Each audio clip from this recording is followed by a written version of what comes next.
தீய பழக்க வழக்கம். இந்த ரமலானிலும் கூட சில மக்கள் இறந்தவர்களை அழைத்து பிரார்த்தனை செய்யக்கூடிய ஒரு காட்சியை பார்க்கின்றோம். அதாவது இந்த ரமலான் மாதம்தான் ஹிஜ்ரி 2வது ஆண்டு இந்த ரமலான் நோன்பு கடமையானது.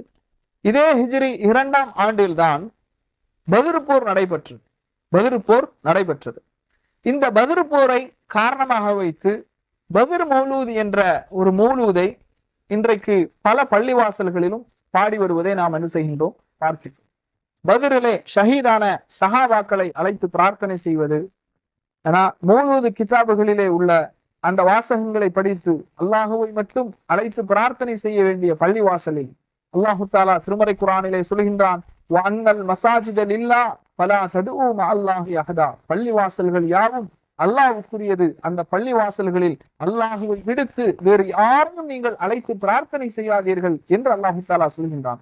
அந்த அல்லாஹுவை வணங்குவதற்காக கட்டப்பட்ட பள்ளிவாசலில் அல்லாஹ் அல்லாதவர்களை அழைத்து பிரார்த்தனை செய்யக்கூடிய ஒரு காட்சியை நாம் என்ன செய்கின்றோம், பார்க்கின்றோம்.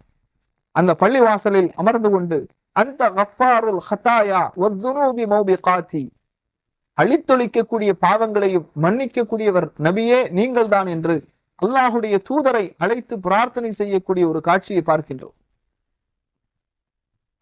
முஹைத்தீன் அப்துல் காதிர் ஜீலானி ரஹிமஹுல்லா அவர்கள் தனது குன்யா என்ற புத்தகத்திலே அவர்கள் பதிவு செய்கின்றார்கள், இஜ்அல் தொல்பக மஸ்ஜிதா, உனது உள்ளத்தை பள்ளிவாசலாக நீ ஆக்கிக்கொள். எப்படி உள்ளத்திலே அல்லாஹுவை தவிர வேறு யாருக்கும் இடமில்லையோ அதை போன்று பள்ளிவாசலில் அல்லாஹுவை தவிர வேறு யாரையும் நீ அழைத்து பிரார்த்தனை செய்ய வேண்டாம் என்று அப்துல் காதிர் ஜீலானி ரஹிமஹுல்லா அவர்கள் குன்யா என்ற புத்தகத்திலே பதிவு செய்கின்ற ஒரு செய்தியை நாம் என்ன செய்கின்றோம், பார்க்கின்றோம். ஆனால் இன்றைக்கு அந்த அப்துல் காதிர் ஜீலானி ரஹிமஹுல்லா அவர்களையே 1000 முறை அழைத்தால் அவர்கள் வருவார்கள், பிரார்த்தனை செய்தால் அந்த பிரார்த்தனையை பதிலளிப்பார்கள், உதவி செய்தால் உதவி கேட்டால் உதவிக்கு அவர்கள் உதவி செய்வார்கள் என்றெல்லாம் அப்துல் காதிர் ஜீலானியை 1000 முறை பள்ளிவாசலில் விளக்குகளை அணைத்து அழைக்கின்ற ஒரு காட்சியை, ஷிர்கான ஒரு காரியத்தை செய்யக்கூடியதை நாம் இன்றைக்கு பார்த்து கொண்டிருக்கின்றோம். இது போன்ற எல்லா விதமான ஷிர்கான காரியங்களில் இருந்தும் சமூகம் விலகி இருக்க வேண்டும்.